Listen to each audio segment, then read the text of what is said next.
आत्मा त्वं गिरिजामति सहचरा प्राणः शरीरं मृगम् पूजाते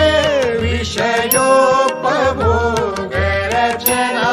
निद्रा समाधिस्थितिः